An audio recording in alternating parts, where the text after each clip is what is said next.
complementar el tema de la terapéutica en la oclusión, enfocándonos en distintas alternativas de tratamiento utilizadas en los trastornos temporomandibulares.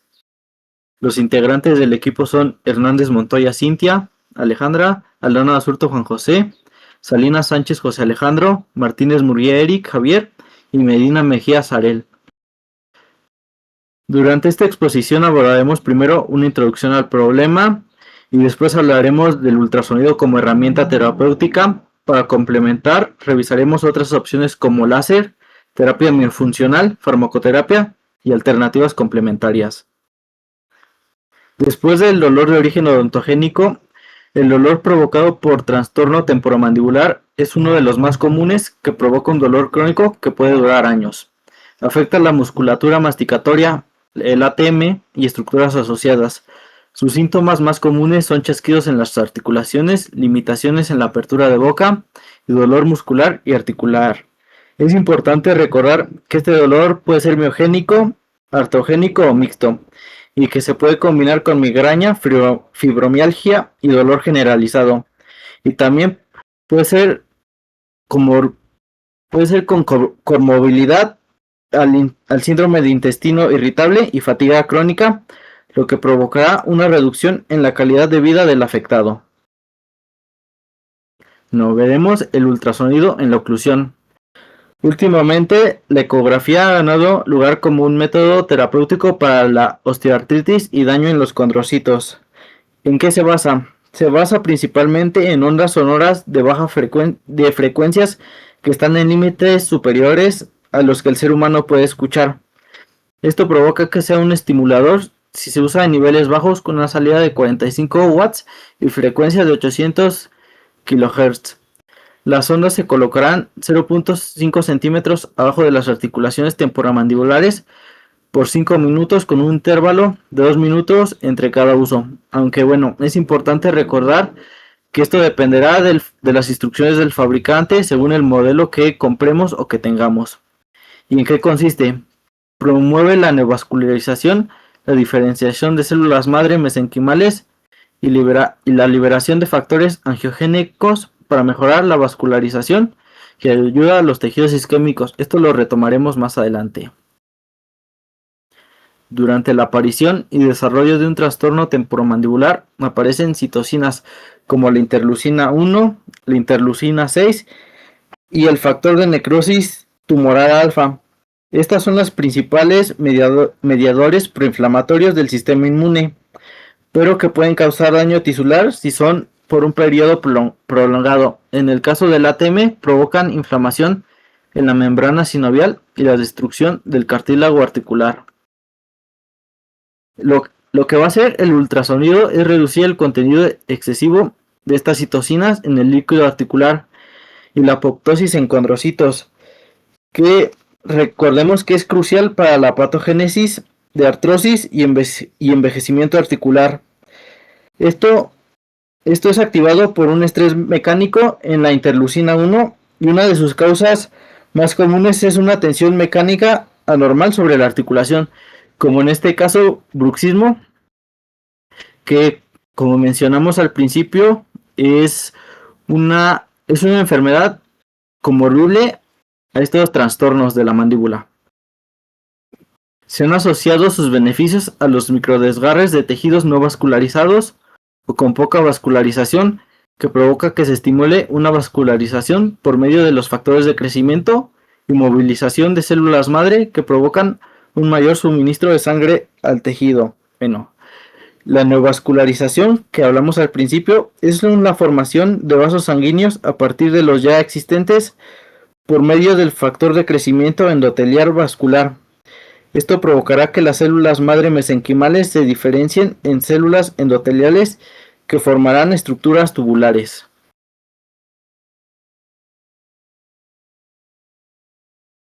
Bueno, ahora pasando con la terapia de láser. La terapia de láser en oclusión se utiliza como un recurso coadyuvante en el manejo de trastornos funcionales del sistema estomatognático, especialmente con pacientes que tienen alguna alteración oclusal o algunos trastornos en la articulación temporomandibular. Y su aplicación principal es la fotobiomodulación, mediante el láser de baja intensidad, que ya lo veremos más adelante. El fundamento biológico. Bueno, el láser va a funcionar actuando a nivel celular, produciendo un aumento en la síntesis de ATP, ya que va a ayudar a la estimulación mitocondrial y esto pues va a favorecer pues la producción del ATP. Bueno, como síntoma va a efectuar un efecto antiinflamatorio, va a ayudar a la modulación de mediadores del dolor y va a ayudar a la estimulación de la microcirculación. Y bueno, esto va a contribuir a la reducción de dolor y la inflamación muscular y articular.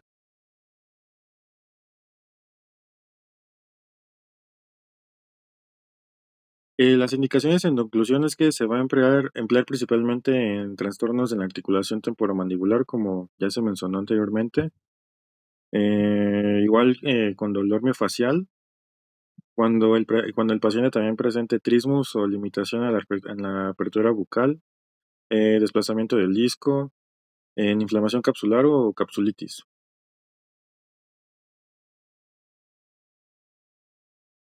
También se va a aplicar para dolor muscular al momento de masticar, en contracturas del músculo como el macetero o el temporal, que van a ser los músculos de la masticación, o incluso perdón, en fatiga muscular por bruxismo, que se recomienda llevar de la mano junto con otro tratamiento, que igual ya lo veremos más adelante, pero lo ideal es como llevar el tratamiento de láser junto con otro tratamiento, por lo general es con guardas oclusales. Bueno, en bruxismo también, obviamente no va a corregir la causa, pero obviamente va a disminuir el dolor muscular, la tensión miofacial y obviamente también los puntos gatillo. Y más que nada el láser va a ayudar a desactivar los puntos dolorosos en músculos de la masticación. Los tipos de láseres utilizados son láser de baja potencia, como ya se había mencionado anteriormente. Uno de los ejemplos es el diodo Galas y va a tener longitudes de onda de entre 630 a 980. Las zonas de aplicación va a ser en la región de la articulación temporomandibular, músculos de la masticación, ya sea macetero, temporal o los pterigoideos interno o externo, y en la zona dolorosa o, bueno, como puntos gatillos específicos.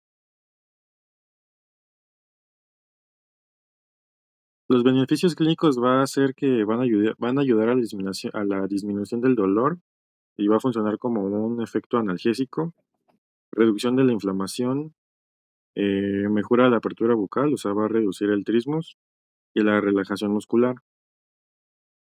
Aunque bueno, como lo comenté anteriormente, tiene que ser complementado con otro tratamiento, ya que no va a corregir las alteraciones oclusales o estructurales, y va a tener también como un efecto temporal si no se trata de la causa primaria.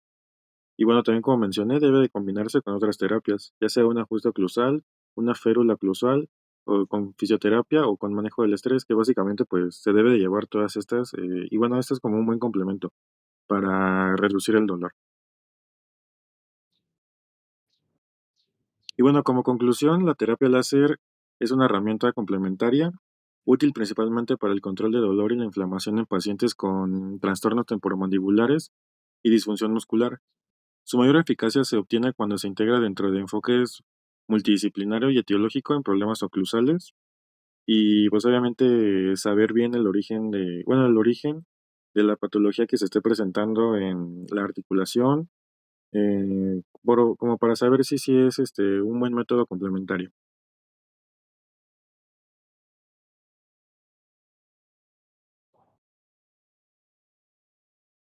Ahora continuamos con la terapia del lenguaje.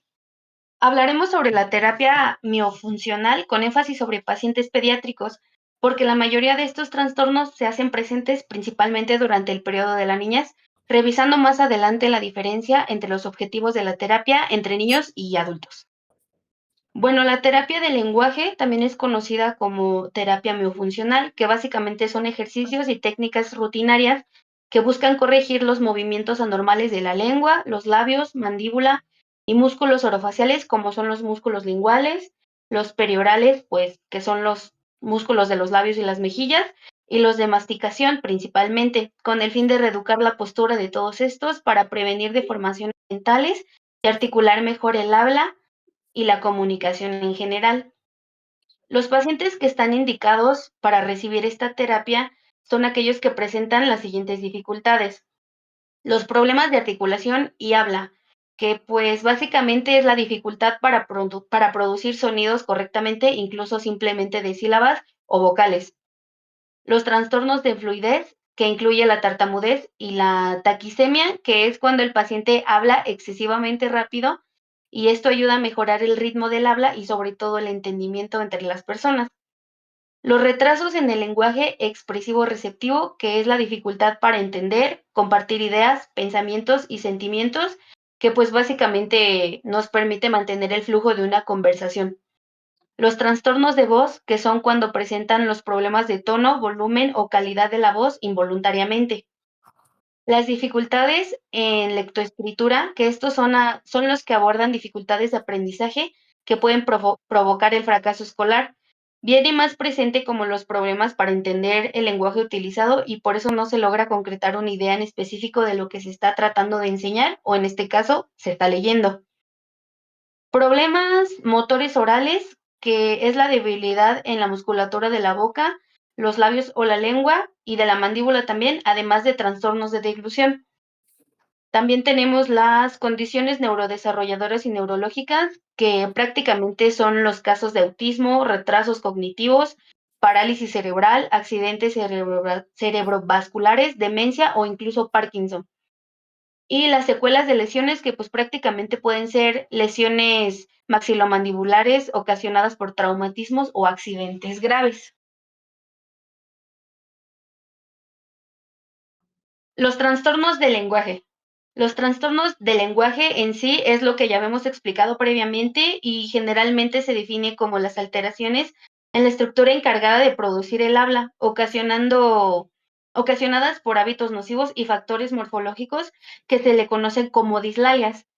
Hay varios tipos de dislalias, son principalmente tres, que son las labiales, las dentales y los linguales, pero en este caso haremos hincapié en las dislalias dentales, que son las que son producidas por la oclusión y por la posición de los dientes.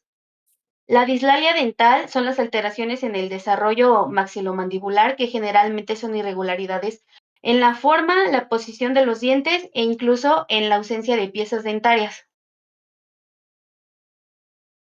La terapia miofuncional, pues, bueno, ya lo habíamos explicado, son técnicas y procedimientos para buscar el equilibrio muscular orofacial y reducir hábitos nocivos. Tiene el objetivo de la creación de la función muscular orofacial normal y ayuda al crecimiento, el desarrollo de la oclusión y un buen desarrollo en la comunicación.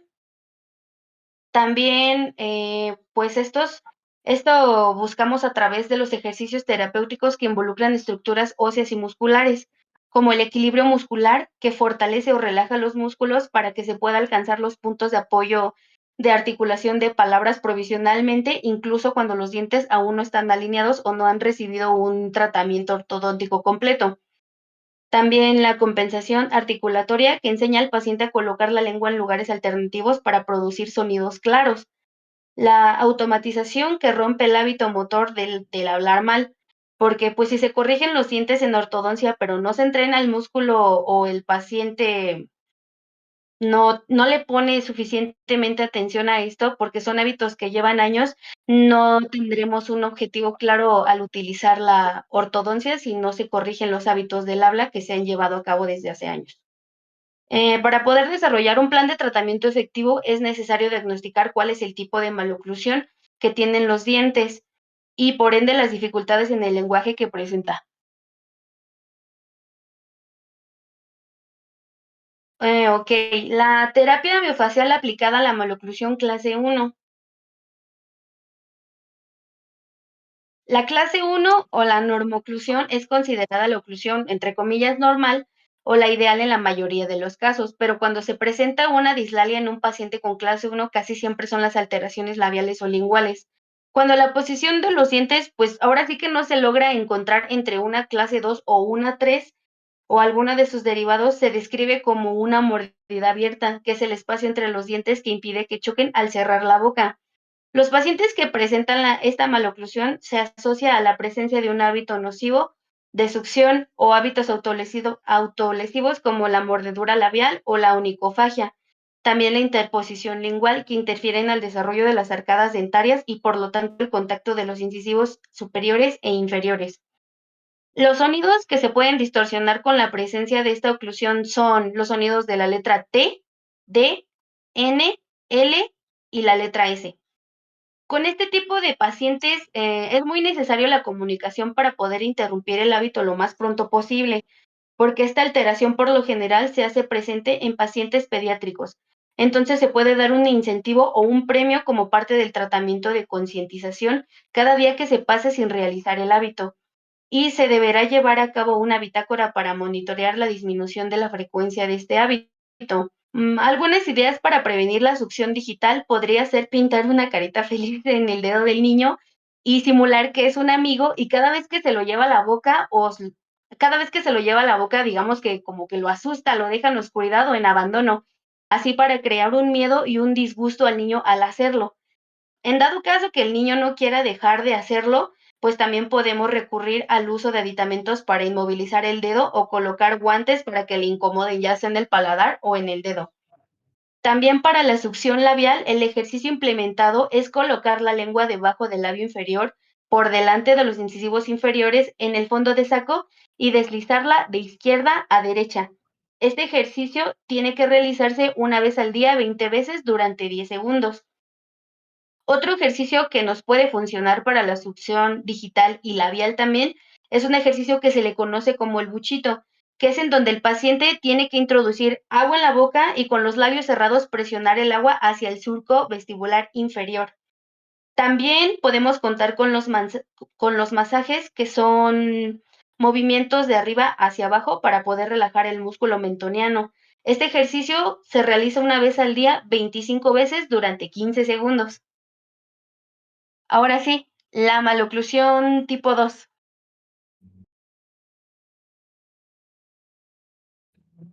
En la maloclusión tipo 2, los pacientes son cuando están asociados principalmente a la respiración oral, ya que esta maloclusión interfiere con el cierre de los labios al comer y al beber.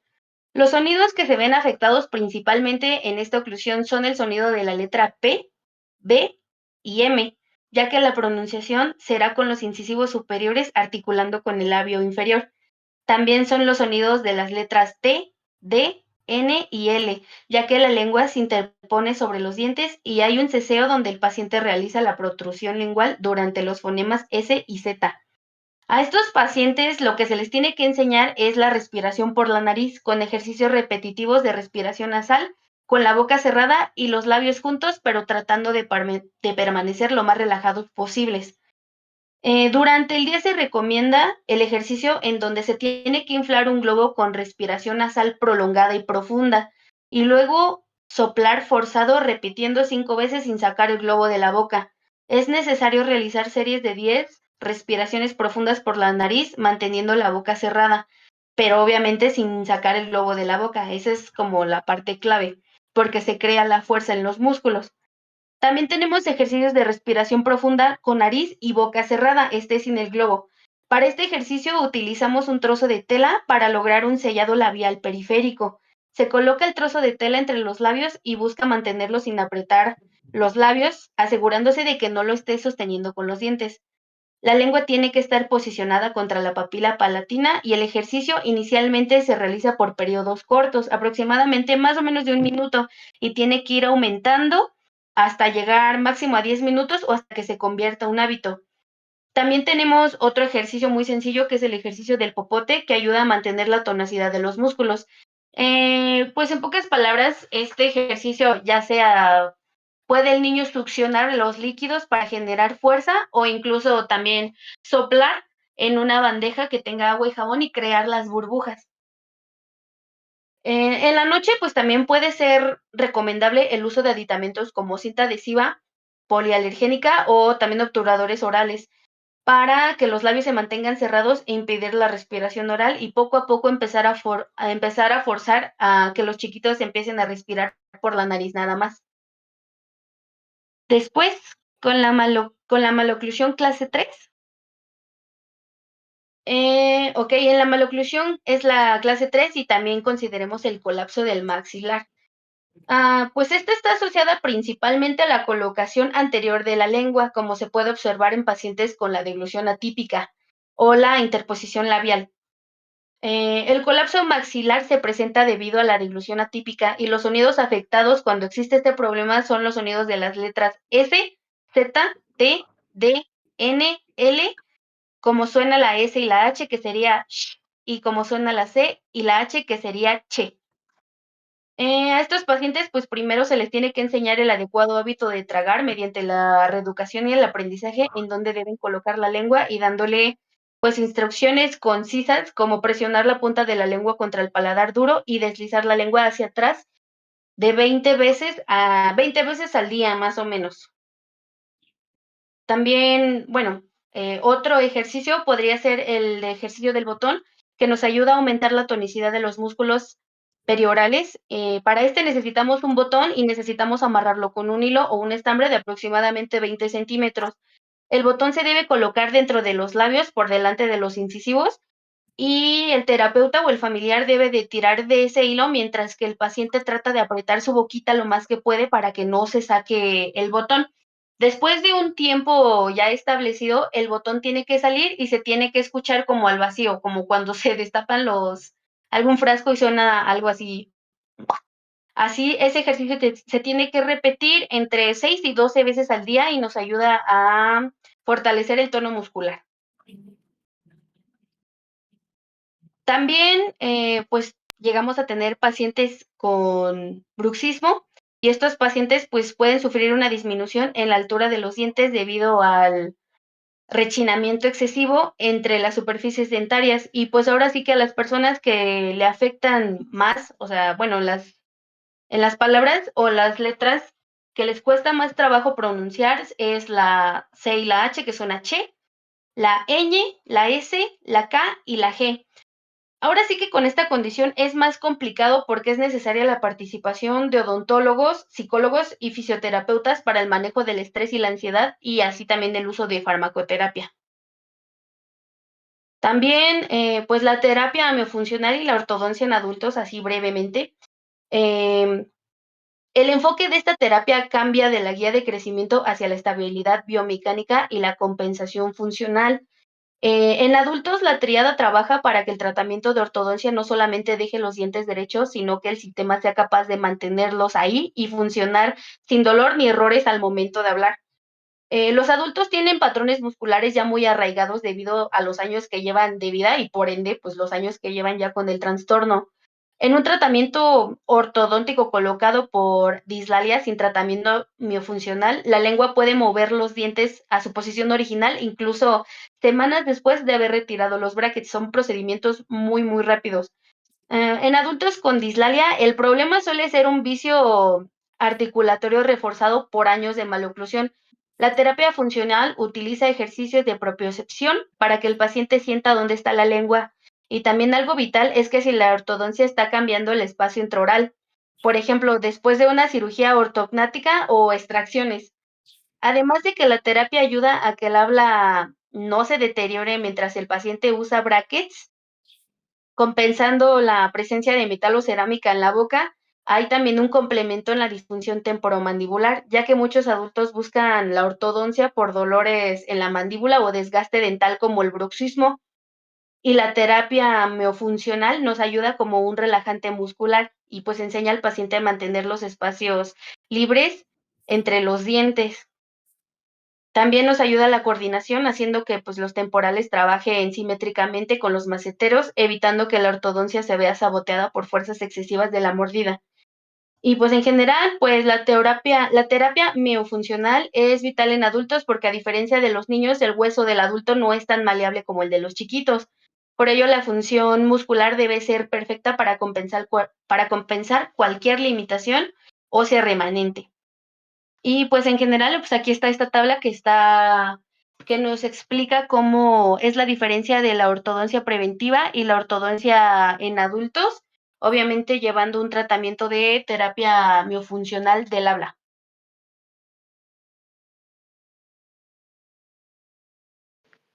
Bueno, ahora sí vamos a hablar sobre la farmacoterapia en la oclusión. Y antes de hablar de esto, les quiero mencionar que hay múltiples fármacos para llevar a cabo una farmacoterapia y poder llevar a cabo esta. ¿Seguimos? Bueno, primero comenzamos que es farmacoterapia. Y la farmacoterapia es un conjunto de intervenciones farmacológicas utilizadas como tratamiento coadyuvante. ¿Qué quiere decir tratamiento coadyuvante? El tratamiento coadyuvante es una terapia adicional al tratamiento principal, perdón. Eso quiere decir que nuestro pacientito va a tener una terapia o un tratamiento principal y esto es como una ayuda en los trastornos derivados de alteraciones oclusales, o sea, trastornos temporomandibulares, con el objetivo de regular los componentes fisiopatológicos como es el dolor, la inflamación, la disfunción muscular y los factores neuropsicológicos asociados. Vuelvo a mencionar, la farmacoterapia no es curativa, es una ayuda, es una terapia adicional. Esto quiere decir que es sintomática. Nuestro pacientito, después de utilizar los fármacos, puede que pueda sentir dolor, es temporal y es regulado. O sea, hay médicos que lo van a regular las dosis y se integra en un manejo multidisciplinario. Bueno, el rol terapéutico de la farmacoterapia son 5.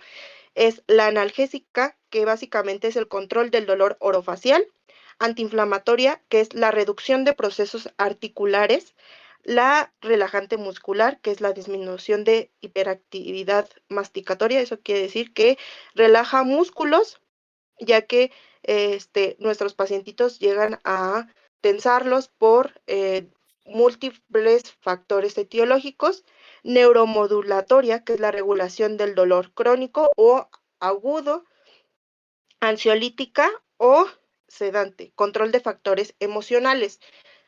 Los trastornos temporomandibulares tienen múltiples factores etiológicos.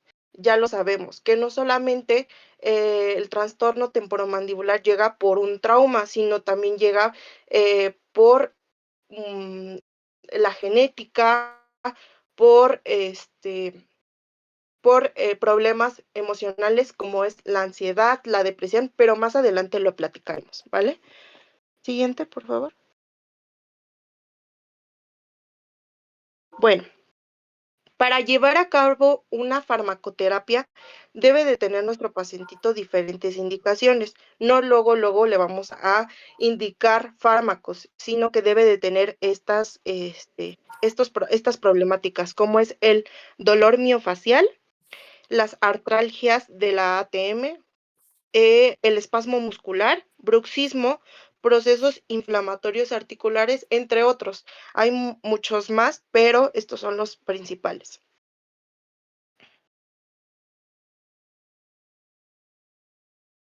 Siguiente, por favor. Ok, antes de comenzar, ahora sí, a la farmacoterapia, a los fármacos, los principios de la farmacología los debemos de tener muy bien presentes porque no podemos indicar fármacos al menos que tengamos estos principios en el pacientito. Y el primero es la identificación de los factores etiológicos.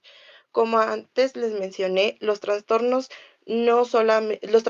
temporomandibulares no solo se basan en porque hubo un trauma, sino que su etiología es multifactorial, quiere decir que puede ser por un trauma, puede ser por estrés y tensión psicosocial, como es la ansiedad, la depresión, problemas emocionales. Enfermedades sistémicas, que nuestro pacientito tenga, no sé, diabetes, hipertensión arterial. O sea, hay pacientitos que estén inmunológicamente comprometidos. Predisposición genética. El segundo principio es identificar el dolor, el origen del dolor. ¿Esto qué quiere decir? Pues nuestro pacientito nos va a decir en qué parte le duele. Y esto depende del tejido del origen del dolor. Puede ser muscular, capsular, periodontal o periósteo, vascular, entre otros. Y el tercer principio de la farmacología es identificar el estado de enfermedad. Si nuestro pacientito siente dolor agudo o siente dolor crónico. Claramente cada dolor tiene características. Por ejemplo, el dolor agudo tiene características que tiene inflamación, edema, trismus, o sea, quiere decir que al dolor a la apertura de la boca, el dolor crónico, que es la fibrosis, la atrofia y la depresión.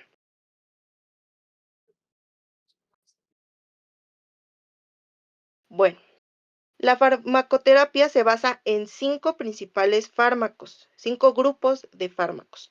El primero son los anestésicos locales, segundo, analgésicos antiinflamatorios no esteroideos, que son los AINES, 3, los ansiolíticos, que son las benzodiazepinas, el 4, los antidepresivos y el quinto, son los relajantes musculares. Bueno, comenzamos con los analgésicos locales.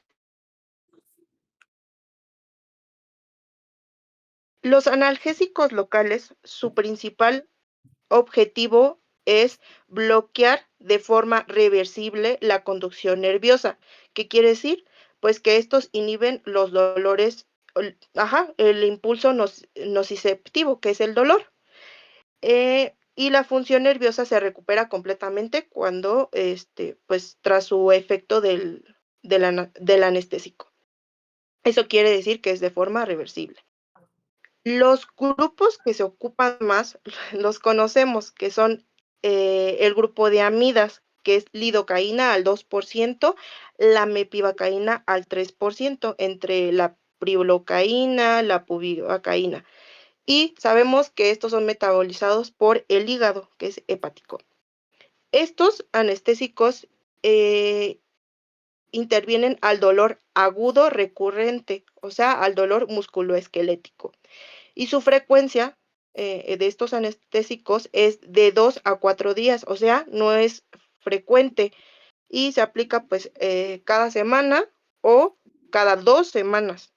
Estos anestésicos se ocupan principalmente en este problema que son los puntos gatillo, o sea, el dolor localizado y cuando pues nuestro pacientito tiene limitación de la apertura. Si podemos ver la imagen que está a su lado derecho, estos son los principales músculos que intervienen estos anestésicos, que es el pterigoideo lateral, es el esternocleidomastoideo, el trapecio, el músculo occipital y los músculos cervicales posteriores. La siguiente, por favor.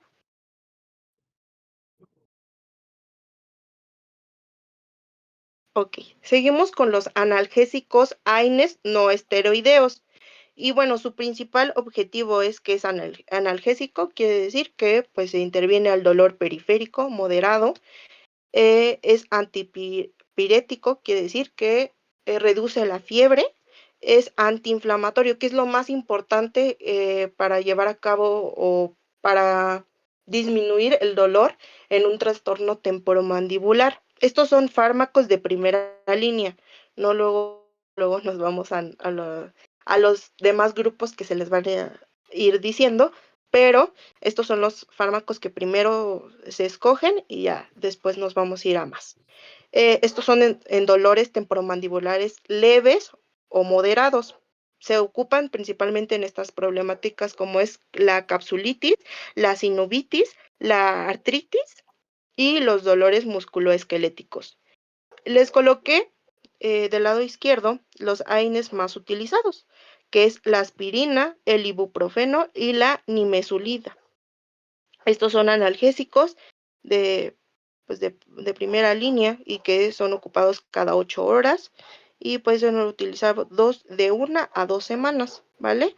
Y principalmente son eficaces en dolor muscular y articular, que es en los trastornos temporomandibulares, y la inflamación en fases agudas, ¿vale?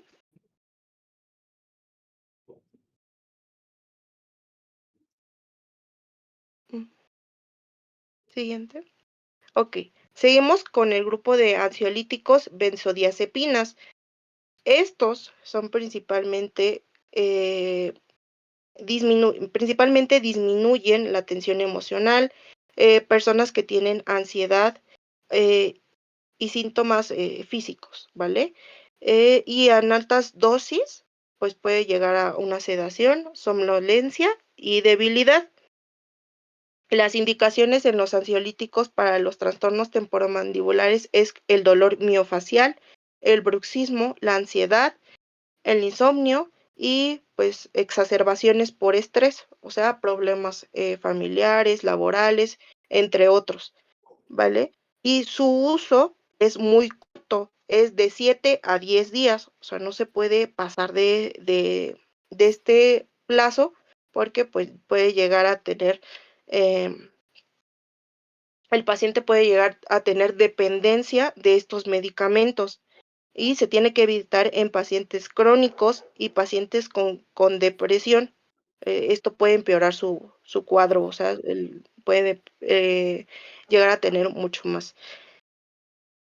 Por ejemplo, estos medicamentos como es el diazepam, el alprazolam, el clonazepam y la lorazepam son los más utilizados y las problemáticas que son específicos en los ansiolíticos es la ansiedad y el bruxismo, pacientes que tienen bruxismo. Siguiente. Bueno, seguimos con el antidepresivo. Y estos disminuyen el dolor crónico.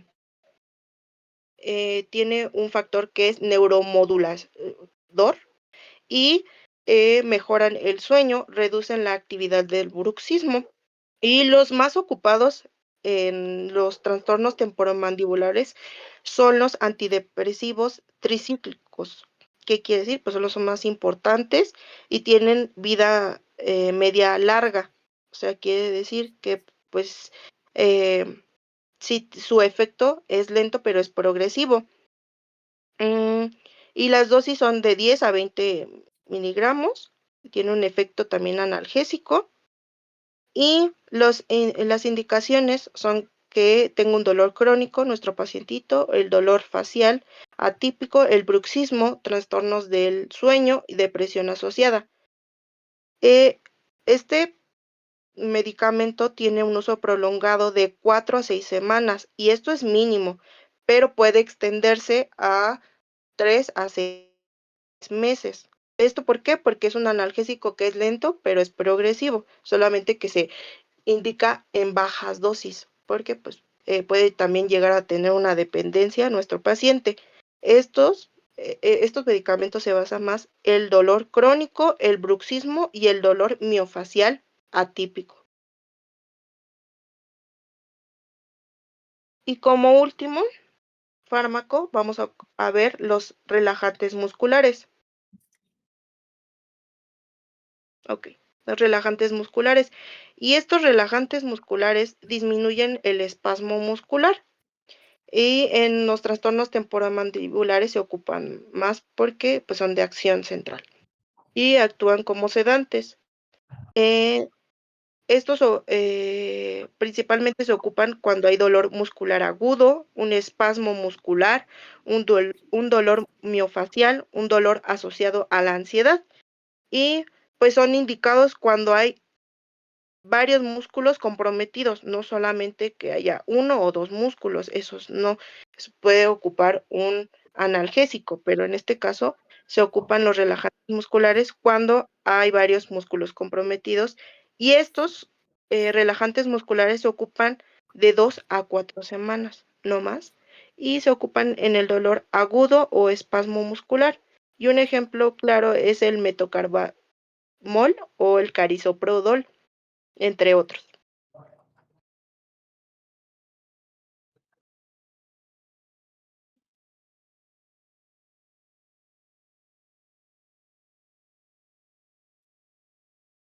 Hola, después de haber analizado las guardas oclusales, el láser, el ultrasonido y la farmacoterapia, dedicaremos este segmento a las otras alternativas. Es fundamental establecer una premisa clínica antes de entrar en detalle. No todo trastorno oclusal o temporomandibular se resuelve tapando los dientes con acrílico.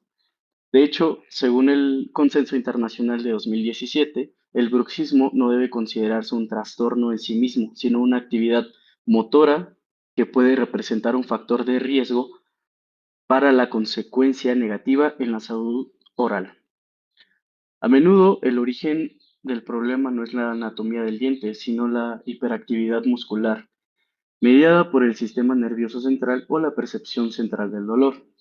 Las alternativas que veremos a continuación no compiten con la guarda oclusal, la complementan, o en casos seleccionados la sustituyen con base en evidencia científica actualizada en el año 2025.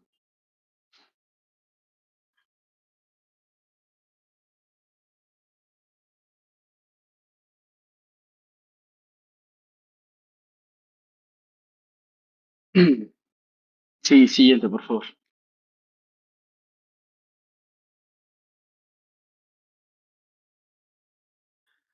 Ok.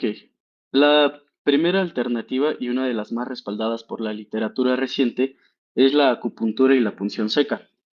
Si el paciente llega con un dolor intenso a la palpación en el macetero o temporal, pero con buena apertura bucal, estamos ante un cuadro de baja discapacidad funcional, pero a alta sintomatología. ¿Qué dice la evidencia? Un metaanálisis robusto publicado por Chen y colaboradores en el World Journal of Acupuncture Maxillation en 2025, que analizó más de 700 pacientes, nos da un dato contundente que dice, la acupuntura reduce el dolor medido por escala visual análoga en 1.52 puntos de manera significativa. Pero aquí viene el dato más relevante para nosotros como odontólogos. Este mismo estudio comparó la acupuntura directamente contra las férulas oclusales. El resultado fue que ambas son igualmente efectivas para el alivio del dolor y la mejora de la apertura bucal. Esto valida a la acupuntura como una alternativa genuina cuando el paciente rechaza o no tolera una guarda oclusal. Su mecanismo de acción no es magia ni placebo. La inserción de la aguja en un punto gatillo miofacial induce una respuesta de contracción local breve, seguida de una relajación profunda del sarcómero muscular.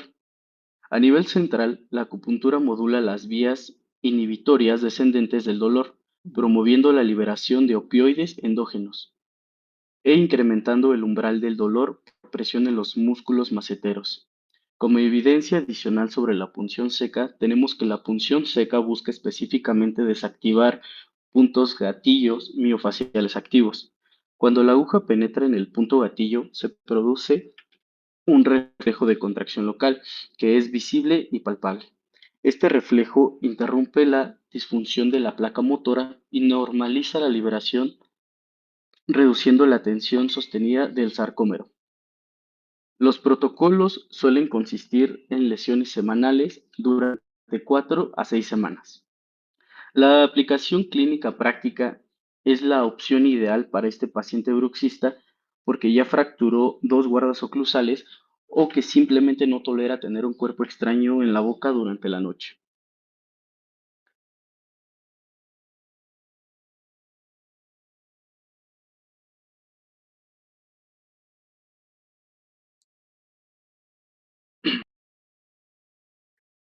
Ok, pasemos ahora a la alternativa que ha demostrado el mejor pronóstico a largo plazo.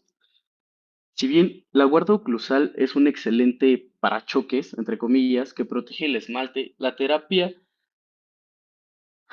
cognitivo-conductual y manejo de estrés es la que realmente enseña al paciente a dejar de chocar. El problema de fondo, el bruxismo, tanto diurno como nocturno, está mediado principalmente por factores del sistema nervioso central.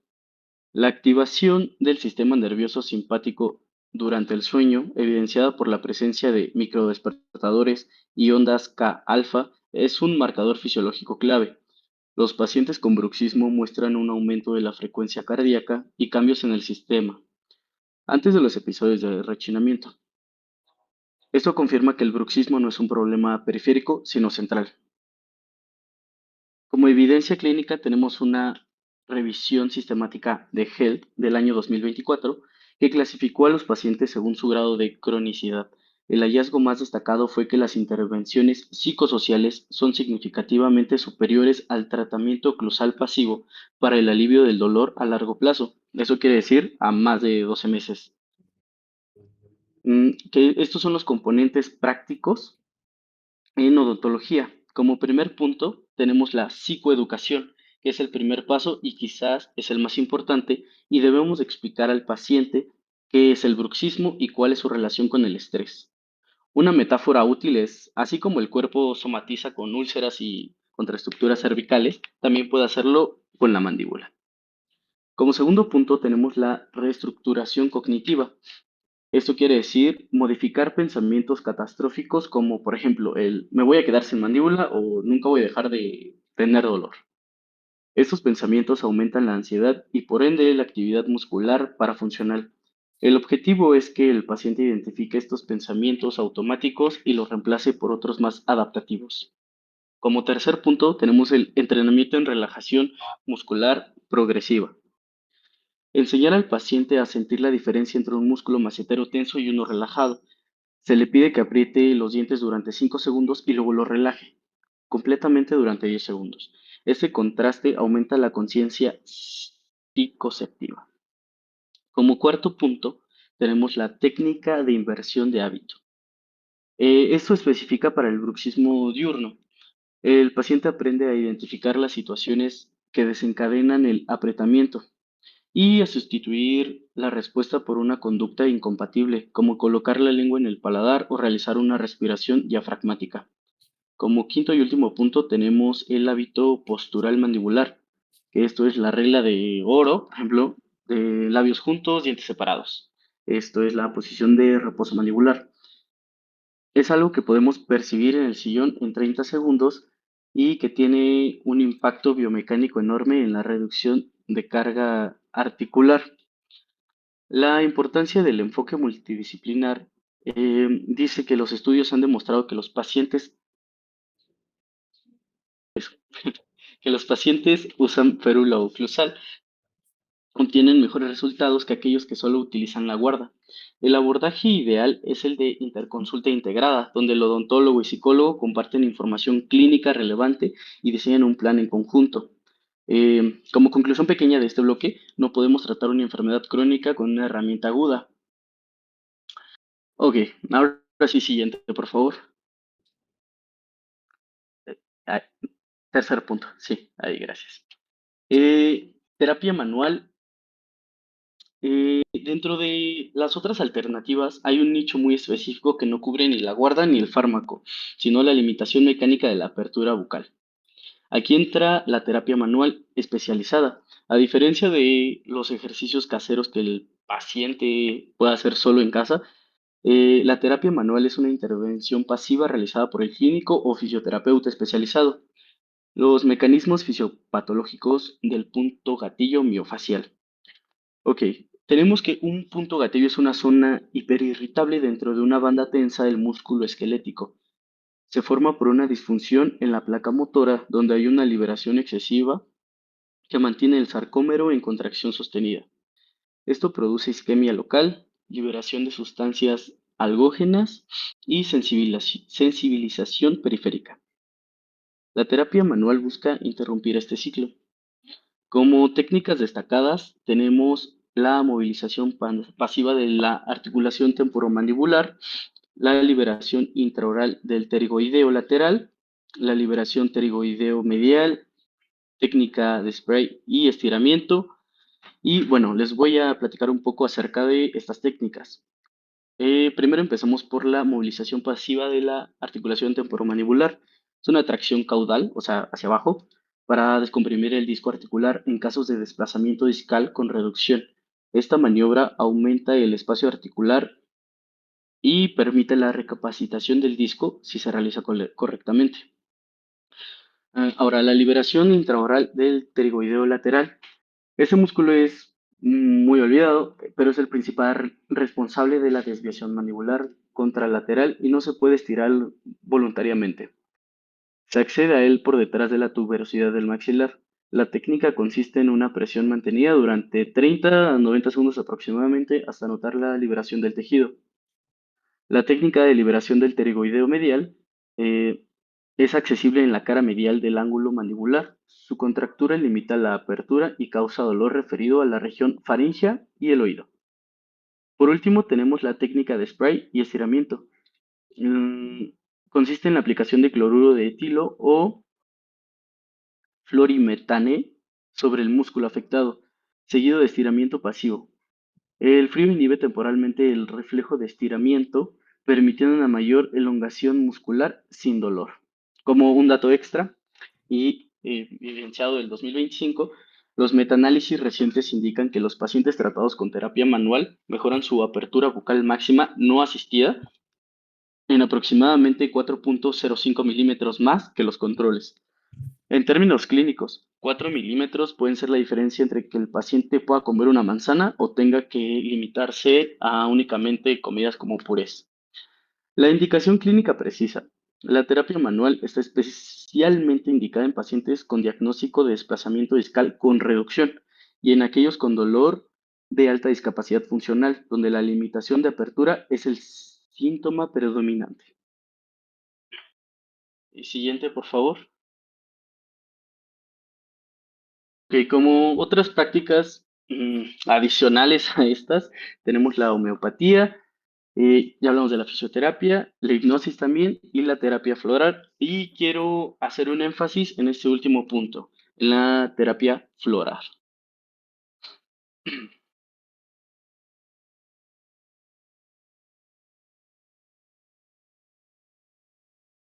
Mm, En un contexto donde el paciente no quiere o no puede tomar relajantes musculares de síntesis química, como ya lo mencionamos, como las benzodiazepinas, la naturaleza ofrece alternativas con un perfil de seguridad interesante, aunque pues es menor, bajo supervisión profesional.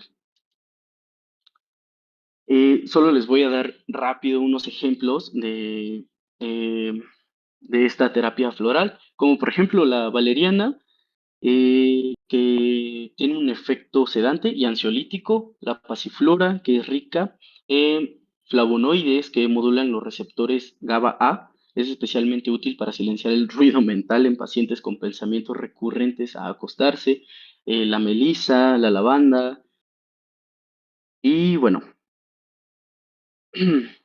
ahora también tenemos que considerar o tener consideraciones deben ser evitar en embarazadas y lactantes sin supervisión médica, no combinar con alcohol ni benzodiazepinas por riesgo de poten- potenciarlo excesivamente.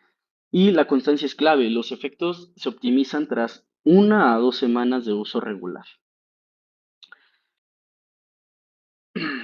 Y bueno, eh, les voy a dar una breve conclusión sobre mis puntos. Estas alternativas nos recuerdan que la oclusión no es solo un problema de contactos dentarios, es un sistema complejo que involucra músculos, articulación, sistema nervioso central y psique. El bruxismo como actividad motora centralmente mediada requiere un abordaje que trascienda el manejo puramente mecánico.